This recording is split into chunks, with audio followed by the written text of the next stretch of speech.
Greetings. Last Sunday, April 18th, I appeared on a show on Faithful to God's channel in which we discussed a variety of different subjects, and roughly the last half hour was devoted to the subject of exploring the strengths of the different cases for Arabic on a pew, Hebrew on a pew, and even a small bit on for Ge'ez on a pew. And so I thought I'd isolate that portion. I particularly enjoyed that segment of the discussion, and so I thought I'd isolate it and give it its own video, and that's what this is here. So I'm going to play slightly over 30 minutes worth of footage from that show, slightly edited, and I look forward to the comments of others. Here we go. Enjoy. So now we can actually segue into the next topic, which has to do with Kelly Richardson's assertions, his baseless assertions. And yes, they are baseless. This is not me trying to disparage Kelly Richardson.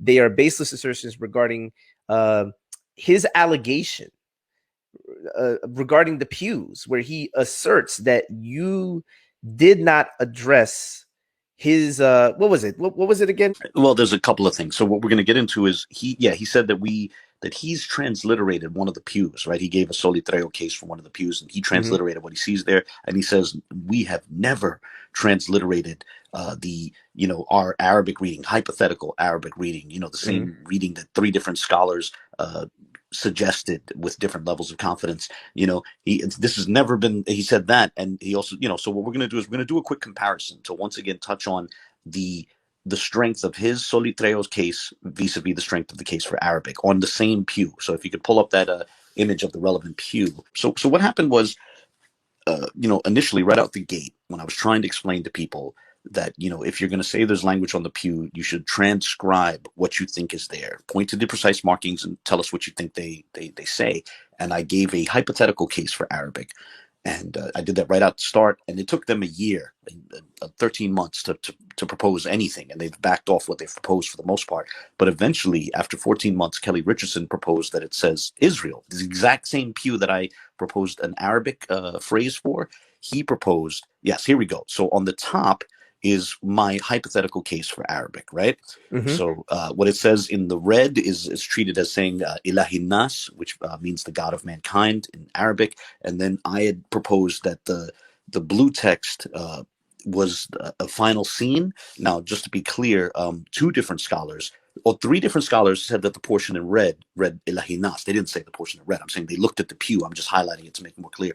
That portion on the left, the three different scholars suggested that it said ilahi nas.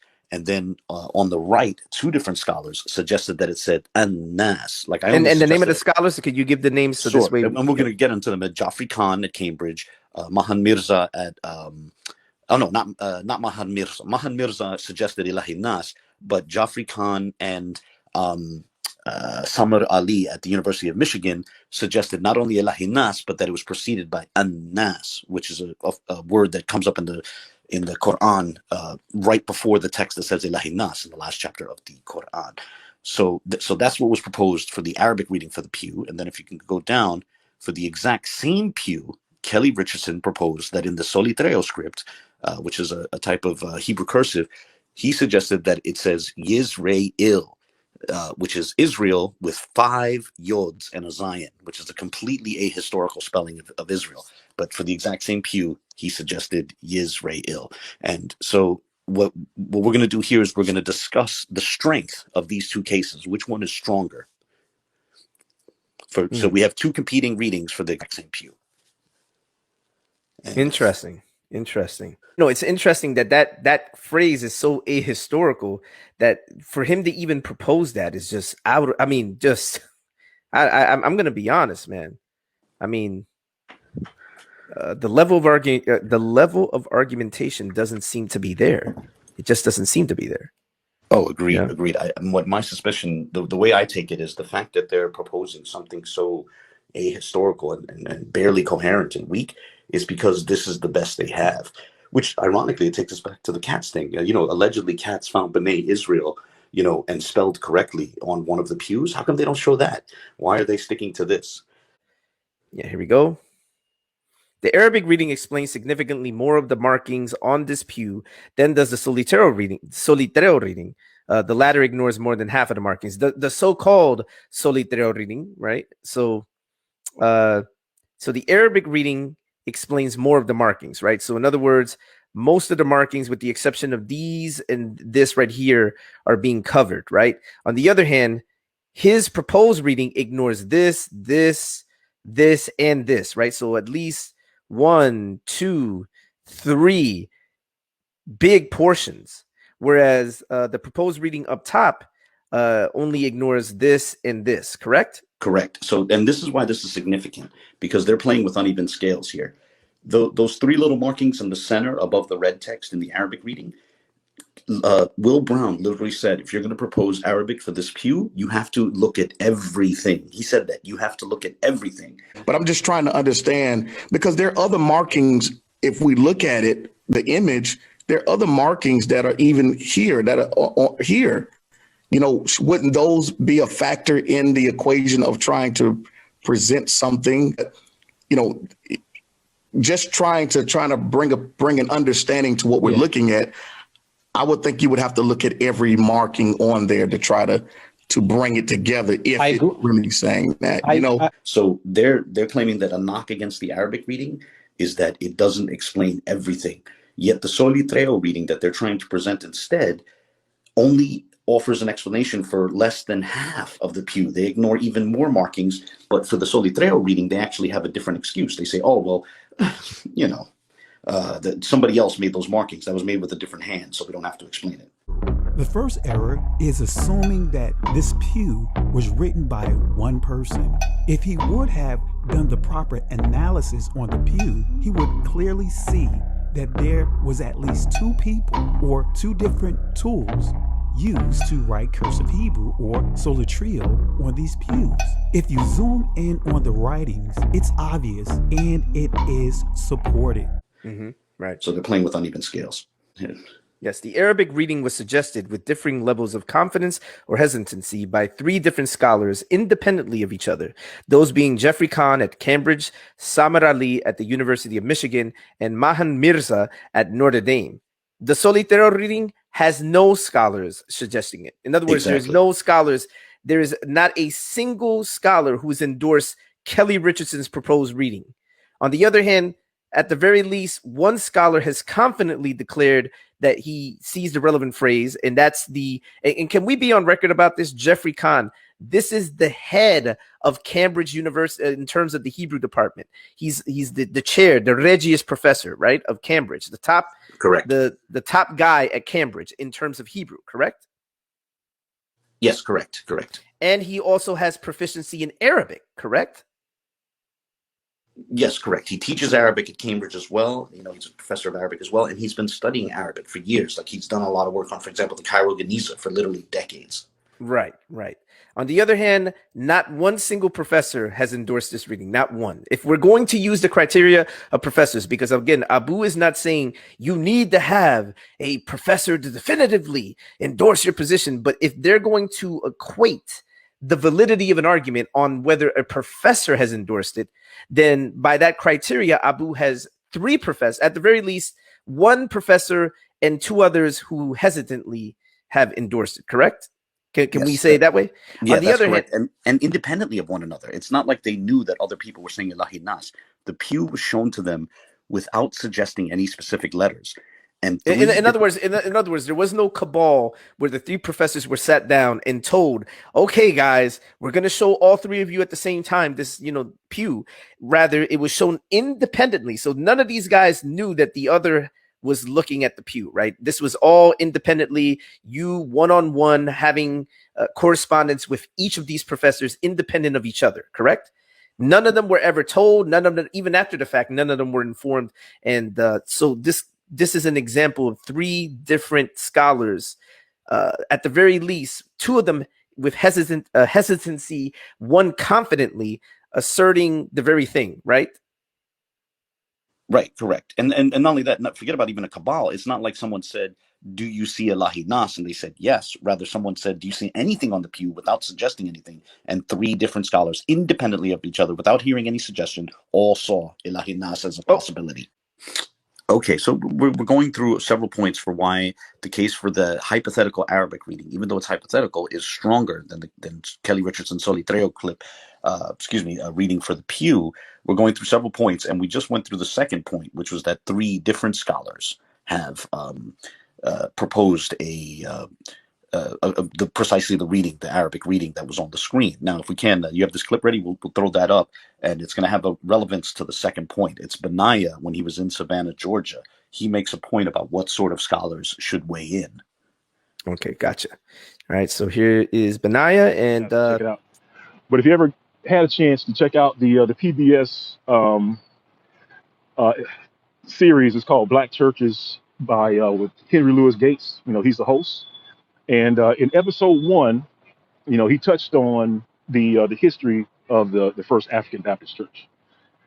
And if you get a chance, check it out. I want to say probably at around the 34-minute mark is when they go into the history of this church. And this is where it gets interesting, because one of the things, I don't know if you all been keeping up with it, but one of the things that I want to say controversy, but one of the spirited discussions has to do with the writings on the pews. So what we'll do, I mean, like I said, if you get a chance, check it out. They do have a brother on there. He's a Harvard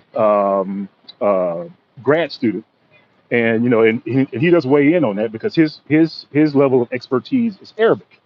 But I will tell you that his level of his area of expertise is not Hebrew, and that's one of the requirements, that we've been bringing up all along. We said we try to lay down some guidelines for anyone that's looking to weigh in on the discussion of the pews. And one of the guidelines that, if you're going to try to determine whether or not it's Arabic or Hebrew or some other languages on there, and one of the guideline is that you have to have expertise in that field, right? So the problem that we see is that they're bringing in people that have expertise in one area but not in another area. Like, they have expertise in Arabic, but they don't have expertise in Hebrew, right? Or they have expertise in Hebrew, but they don't have expertise in Arabic. So some of the rules that we set down internally was that we were looking for people that had expertise in both, right? Because all right, thank you very much for that. So here's the key point. This is Benayah saying that if you're going to get a scholar to look at the pews, you might get someone who's proficient in Arabic, but he's not proficient in Hebrew, so therefore he'll miss the Hebrew. You might get someone proficient in Hebrew, but he's not proficient in Arabic, he'll miss the Arabic. So let's think now. Has anyone brought out a scholar like that? And the answer is yes. Geoffrey Khan. He's the Royal Chair of Hebrew at Cambridge. He's also an Arabic professor. And not only is he familiar with both Arabic and Hebrew, he's also familiar with the use of Arabic by Jews, specifically Judeo-Arabic. He's done tremendous work on the Cairo Geᶜez. And so, there we have a scholar who's familiar with Arabic and familiar with Hebrew, and he weighed in and confidently looked at that pew and concluded that it said Ilahi Nas without anything being suggested to him. So that's relevant to the second point. That's why I wanted to play that clip. And now we can jump to the third point. So the point is, and by the way, these scholars, we presented them transparently. We showed their entire emails. We showed what was sent to them. We gave their full names and where they could reach that. It's all transparent. Their crowd is saying, oh, we have scholars who are saying it looks like Hebrew. Benayah said that. Multiple scholars said it looks like Hebrew, but they can't share who these scholars are. The only real scholar that they've mentioned so far that's explicit has been Bunis. Kelly Richardson is out here naming all sorts of secret scholars. Right. What I wanted to say is that it's interesting, though, however, when we look at this right here, where the second point is, the Arabic reading was suggested with differing levels of confidence or hesitancy by 3 different scholars independently of each other. And of course, Geoffrey Khan, the gentleman that you just mentioned, who I would say out of the professors named, he meets the criteria that this gentleman was attempting to propose. Benayah was attempting to propose, correct? So, correct. And on the other hand, not one single scholar of any proficiency has endorsed this relevant reading here. And what we mean by right now, I hope they don't come out and say, oh, we got a secret scholar who looked at it and said, yeah, it says Israel with 5 yods and a Zion. I mean, come on, let's be transparent. Yeah, and let's be honest about this, right? There is no reading of this relevant phrase in antiquity. There's none. This is this third point. The third point touches on yes. The Arabic reading offers a historically well-attested phrase known by millions around the globe for centuries, found in most well-known and most memorized Arabic corpus, the most well-known and most memorized Arabic corpus in history. The Solitero reading, the so-called, let's be honest, the so-called quote-unquote Solitero reading proposes a barely coherent single word which is completely ahistorical, being found in no extant written work. Precisely. All right. Number 4. That I want to say one thing before we jump to the fourth point about that third point. The Arabic text that we proposed, right, hypothetically, and that 3 scholars arrived at, one of them very confidently, the 2 others hesitantly. The text that's being proposed is found amongst the shorter suwar at the end of the Quran, right? Now, those are when people begin to memorize parts of the Quran, they usually go for those shorter suwar at the end, right? And we know for a fact that there were slaves memorizing those shorter suwar because we do have evidence of slaves memorizing, for example, a text that just appears, a few verses before, which is Surat al-Ikhlas. This is from Surat al-Nas, and just like 3 or 4 verses, well, let's say 6 verses behind that is Surat al-Ikhlas. And we have evidence of, for example, slaves memorizing that at the University of Pennsylvania. We've shown that before. So we know the slaves were memorizing the shorter chapters of the Quran. And this is where that's from. But anyway, let's continue on to the fourth point. The fourth point, and I was proponents of the solitero reading tacitly and unwittingly concede that the case for the Arabic phrase is stronger when they deliberately use uneven scales, holding the case for Arabic to a much stricter standard than they hold the quote-unquote solitero reading to. Exactly. And we're going to show some examples.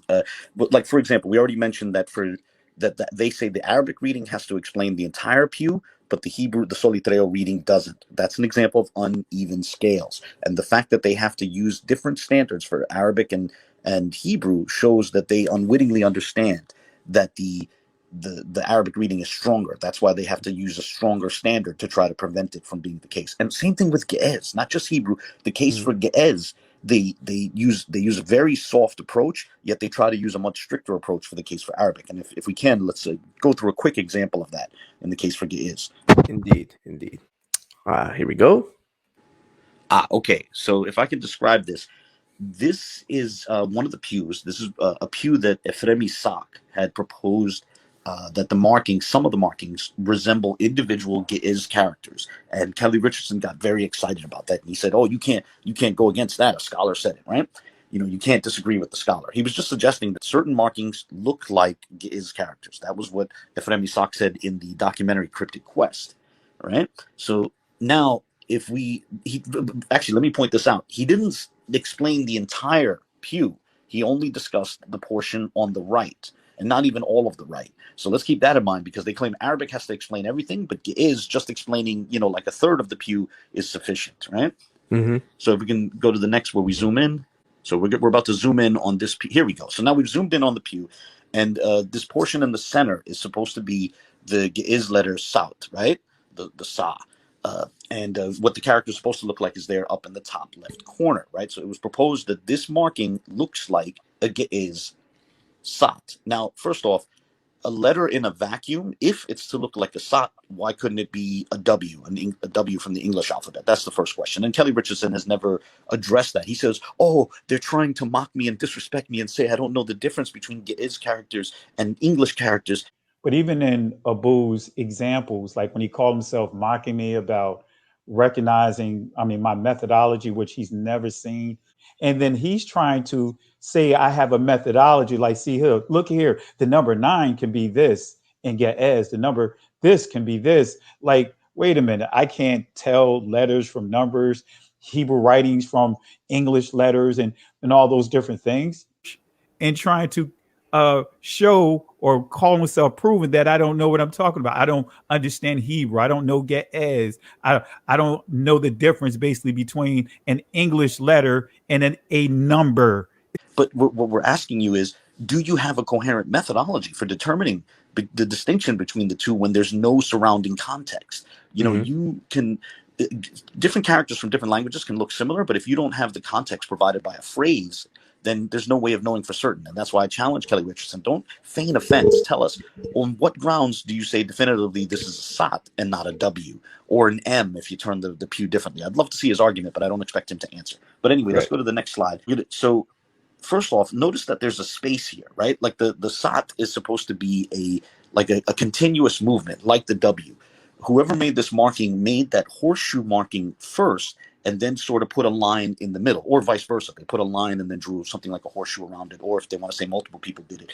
And I bring this up because in their case against Arabic, they were saying, oh, it looks like this part of the letter isn't touching. So, for example, they argued that the two scenes in at the end of An-Nas and then again at the end of Ilahi Nas, that the two characters that were proposed to be scenes, Arabic scenes, they said, oh, it looks like the person started and stopped. It looks like it's disjointed, so therefore it can't be an Arabic character, right? When you look at this, and I know in the hypothetical there was a connection to make this a sin, but he says here, if you look at the marking here, the way it starts here, it loops around to here and it ends here. There's a space in the between this, which indicates, he said, that's probably a blotch in the wood, the same way the blotches are around the inscriptions. So he says this is more than likely a blotch because of the fact that they end almost looking like a horseshoe in a way. It ends here, and this particular letter, these two shouldn't be connected the way the hypothetical was presented. And this is just the final image and just showing how, these, this was also that was connected. And you can clearly see here that there's a blotch here in the wood, but also here, these lines here are not connected. They're not connected. Now you get over here, this in particular, these two here would be connected. But then why not apply that? If you're applying consistent standards, why not apply that logic to this Ge'ez character? If that's what you're arguing, that if there's separation, then it can't be, because if it's supposed to be connected and it disconnects, then it can't be a character, right? You're going to hold these hard standards for Arabic. Why not apply that to the Ge'ez? And now let's go to the next slide. Right, okay, so now look at this. What they're proposing is a single line. Looks like at least 2 lines, right? Or possibly even 3, but let's just say 2. There's 2 distinct lines in there. Now, if they want to say, well, and this is something I've proposed, it's difficult to carve into wood. So maybe the person who made this, if they intended it as a sat, they would have needed to use multiple strokes. Because it's hard to scratch the wood up, they would have had to start and stop and start and stop. And if they say that, that's fine, but that will undermine their argument against Arabic. And that's the point here. They have inconsistent standards. They hold the case for Ge'ez to a very light standard. They hold the case for Arabic to a very strict standard. Right. Oh, and also another thing, Benayah had proposed that this was actually a Hebrew chet, which does not have a line in the center of it. So, that also relates to this whole thing about, if you're going to propose Arabic, you got to explain every marking. They didn't have that rule when Benayah was, proposing that this was a het, and he reserved the right to ignore those lines in the center of it. Ah, good point. Excellent point. Excellent point. and that pretty much sums it up. So, that's the whole thing. They admit, we already gave the reasons why. We gave our reasons for why the case for Arabic for the pew is stronger than the case for Solitreo on that pew. But it's also worth noting that they unwittingly concede that the case for Arabic is stronger when they try to set up a stricter standard for Arabic that they don't hold their arguments for Hebrew or Ge'ez to. They have to use different standards because they tacitly know, subconsciously that the case for Arabic is stronger. And that's why they're trying to build that when they make up the rules, they make harsher rules, harder rules, stricter rules for Arabic that they don't apply to their cases for Hebrew and Ge'ez. And it's funny because Kelly Richardson said, the Arabic, they're saying the Arabic has to hold to a strict standard. That was the implication of their video. And then Kelly Richardson said for the other languages, he said, we got to understand slaves made this and they were under duress. So, and this is an exact quote, the rules of language are off the table. Right. What many of the poor approach to the pews is trying to look at it from a secular academic perspective by saying, hey, this is how the letter should be written. This is how the word should be laid out. But when you are in a position of bondage, the language, all the rules change. Everything changed. The rules are off the table. For Ge'ez and Hebrew, the rules of language are off the table, but for Arabic, strict rules have to apply. Right. That's a double standard. And if I can quote James White, inconsistency is a sign of a failed argument. Indeed. Absolutely. That is... Wow. And I would say this too. I find it fascinating, right, that there are uneven scales that are being employed because, for example, if they're going to be consistent, the same stringent criteria should be applied to their solitero reading, right? Like they should be trying to, in fact, can we say, even with the Benayah reading, there was no strict methodology that was put in place, because first and foremost, right, when he proposed his reading, left to right, you know what's funny about that? So yeah, it went from left to right, and they didn't defend it, but the implication again would be, well, you have to understand these were slaves. They were probably already losing contact with their culture. So, you know, it might be understandable if they wrote Hebrew left to right, even though they insisted that, you know, the stained glass windows allegedly moving right to left is somehow indicative of Hebrew culture, but they can't even write their Hebrew, you know, right to left. But anyway, when he did that, the implication was that, you know, they don't have to follow Hebrew syntax perfectly because, hey, they're slaves, they're under duress. Yet when they were arguing against the case for Arabic, they literally said, well, it seems like this reading violates some of the rules of Arabic syntax, you know? Right. Indeed. The double standards are glaring. Incredibly glaring, and I think that right there, that speaks volumes to the inconsistency, and not only that, the fact is that I believe, and this is, I'm just going to be on record about this, I truly believe that the reason why they're rejecting the reading is because they think it has some sort of bearing on the ethnicity claim, the identity claim that they're making for the people in that church. Because if it's Arabic, then they cannot readily say, oh, well, these people are Hebrews, which, if you think about it, right, just let's be logical here, right? Let's just use simple logic and reasoning. Theoretically, those people could be any ethnicity. In fact, they could even potentially, I'm not saying they are, by the way, I'm just saying this hypothetically, they could hypothetically even be Israelites, right? And the fact that they speak Arabic does not somehow now, or the fact that let me be more exact, the fact that the markings, in theory, not saying that they are, but in theory are, let's say, Arabic, does not somehow take away from their ethnicity claim. Right. It tells us nothing about their lineage. And Berean said that yesterday. Said if we find out tomorrow the Pews have German on them, that tells us nothing about their lineage. Right. So, for example, theoretically, the people could be absolutely unrelated to the people of Israel, and those markings could absolutely be Hebrew, and that somehow doesn't mean that the people overnight become Israelites because the markings are in Hebrew, right? Exactly. Like, think of it this way, theoretically. Let's put a theoretical. Say somebody from the local Jewish synagogue, you know, non-sub-Saharan African person, goes into the church and becomes friendly with one of the slaves and teaches them a little Hebrew. Exactly. And let's say the slave then decides to take this newfound knowledge and carve some sort of Hebrew letter into the pew. Does that now tell us that the slave is somehow an Israelite? Of course not. But what it does tell us is that the slave, in some rigid capacity, carved a marking that resembled the Hebrew character into the pew, right? Theoretically. I'm just saying, hypothetically speaking, if a person wanted to take that position, theoretically it could. But here's the reality of the matter. This is an argument from silence. It's just like others who have proposed this idea of the Underground Railroad, making complete arguments from silence and trying to come with some sort of theoretical, when what we should be doing is, first and foremost, let's think about the environment, think about, you know, various factors. What would have been the, you know, because there's so many things there, right? But they're ultimately all arguments from silence, if you think about it, right? There's nothing telling us if those are even, if those pews even have writing on them. There's nothing there to inform us definitively. There are certain things that resemble markings, that resemble, in the case of that hypothetical thought experiment for Arabic, which I'm leaning in the direction of, but Abu is still unconvinced of, even for himself, right?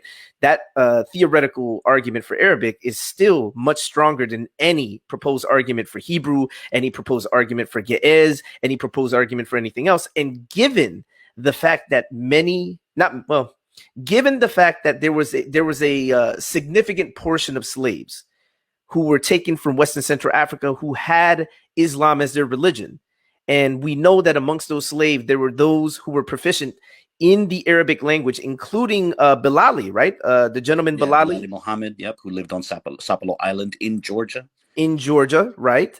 And the fact of the matter is that since we have this example of slaves being proficient in Arabic. In fact, the slave in Haiti, who was also proficient enough in Arabic to be able to memorize an entire, what was it, Quranic passage? An entire chapter.